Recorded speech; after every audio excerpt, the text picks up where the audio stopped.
Mortgage is a loan that the borrower uses to purchase or maintain a home or other form of real estate and agrees to pay back over time, typically in a series of regular payments. It's mean के जो mortgage है इसका मतलब ये है कि ये एक लोन की ही टाइप है और इसमें यह होता है कि जो बारोवर है, जो खरीदने वाला है, जो लेने वाला है, उसको कहते हैं बारोवर। और जो बारोवर है वो यूजेस टू परचेज और मेंटेन अ होम, वो अपने होम को मेंटेन करने के लिए या फिर परचेज करने के लिए, और other form of real estate. Other form of real estate mean के कोई अपनी दूसरी जायदाद को मेंटेन करने के लिए मॉर्टगेज लोन लेता है।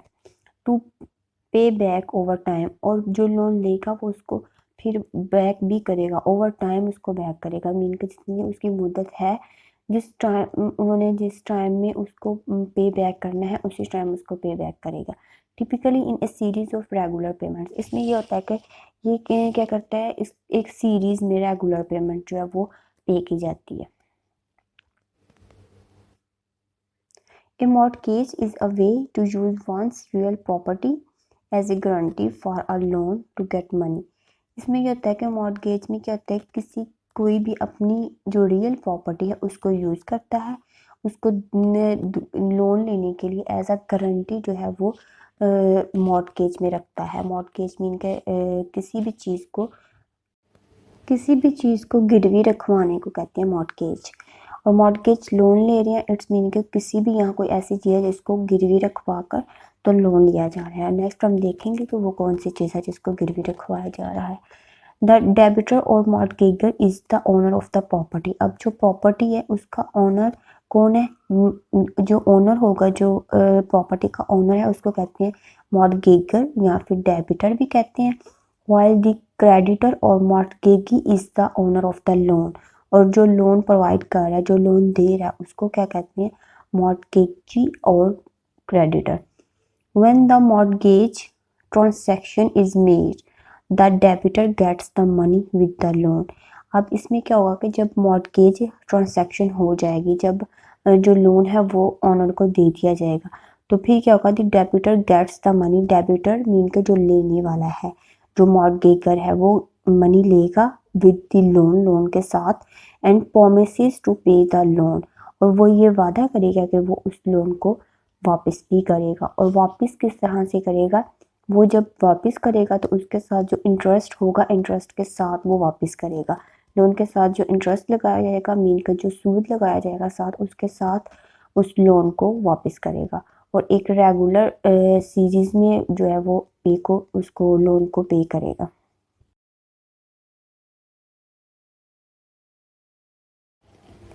अब इसमें मॉर्टगेज लोन में हो क्या रहा है कि इसमें जो है ना, जो ऑनर है, लोन लेने वाला है, वो अब कौन सी चीज़ जो है वो गिरवी रखवा रहा है? वो अपने घर को या फिर कोई और जायदाद को गिरवी रखवा रहा है।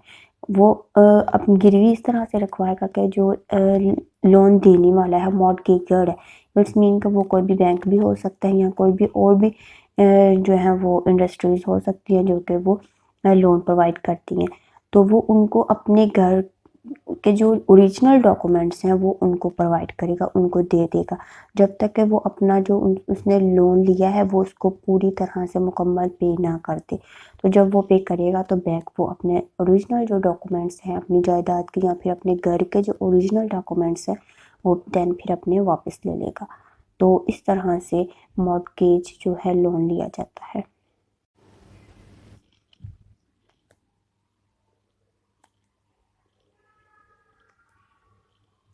मोस्ट मॉर्टगेजेस और 50 और 30 ईयर्स लॉन्ग। कुछ जो मॉर्टगेज होते हैं वो 50 और 30 ईयर्स लॉन्ग होते हैं, मीन के 30 सालों में पे किए जाते हैं या फिर 15 सालों में पे किए जाते हैं। और कुछ जो होते हैं मोस्टली जो है वो 15 और 30 साल ही देखे गए हैं, लेकिन जो 12 और 40 ईयर्स मॉर्टगेज है इज़ नॉट कॉमन, ये कॉमन नहीं है। मोस्टली जो है वो 30 और 50 ही जो है इसकी मुद्दत होती है। However, because the loan is 10 years longer, अगर तो लोन जब 10 years longer है, the monthly payment on a 40-year mortgage or smaller than those on a 30 years loan। अब इसमें ये बात बताई गई है कि अगर तो कोई, वैसे फॉर एग्जाम्पल बताया गया है, वैसे तो 30 years लॉन्ग जो है वो मॉर्टगेज होगा या फिर 15 ईयर्स लॉन्ग होगा। लेकिन फॉर एग्जांपल समझाने के लिए उन्होंने यहाँ पर ये बताया हुआ कि अगर तो 40 ईयर्स मॉर्टगेज है तो उसकी मुद्दत जो है लोन पेमेंट है वो कम होगी बानिस्बत 30 ईयर्स के। अगर तो 30 ईयर्स का लोन लिया है, 30 ईयर्स में उसको पे करना है, तो उसमें ये होगा कि जो मंथली पेमेंट होगी, जो लोन हम मंथली पे करेंगे उसकी जो अमाउंट है वो ज़्यादा होगी, और जो 40 ईयर्स में हम उसको ख़त्म कर रहे हैं उसकी जो अमाउंट है वो क्या होगी, वो कम होगी। इट्स मीन के 30 ईयर्स वाले में हमें मंथली जो अमाउंट है लोन की वो ज़्यादा पे करनी पड़ेगी, और जो अगर हम 40 ईयर्स का लोन ले रहे हैं तो उसमें हमें क्या है कि जो मंथली हम पेमेंट दे रहे हैं लोन की वो हमें कम देनी पड़ेगी। And the difference is greater still when compare to a 50 years loan. और इसी तरह से अगर हम 15 ईयर का लोन ले रहे हैं और 30 ईयर का लोन ले रहे हैं तो इसमें ये होगा कि 15 ईयर के लोन के अंदर हमें जो मंथली अमाउंट है वो ज़्यादा पे करनी पड़ेगी बानिस्बत 30 ईयर्स में। तो जितना हम कम टाइम में लोन लेंगे, मीन कि उसकी मुद्दत हम कम रखेंगे लोन की, उतनी हमें अमाउंट जो है वो ज़्यादा पे करनी पड़ेगी लोन की, ताकि वो लोन जो है वो हम थोड़े अरसे में ही उसको कंप्लीट जो है वो पे कर दें। अगर हम मॉर्टगेज रेट्स की बात करेंगे, 30 ईयर्स में कितने परसेंट इंटरेस्ट लगता है, 20%।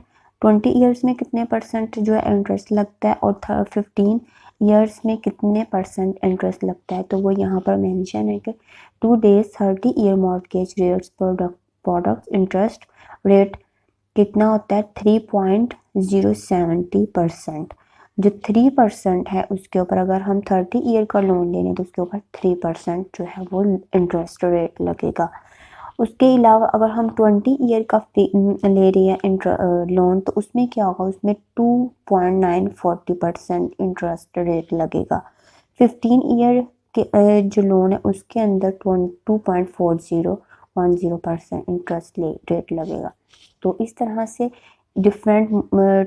अगर हम डिफरेंट 30 ईयर्स का ले रहे हैं तो उसमें इंटरेस्ट रेट ज़्यादा लगेगा, क्योंकि उसमें हम ज़्यादा टाइम ले रहे हैं उसमें उसको लोन को पे करने में, तो उसमें इंटरेस्ट रेट भी ज़्यादा लगेगा।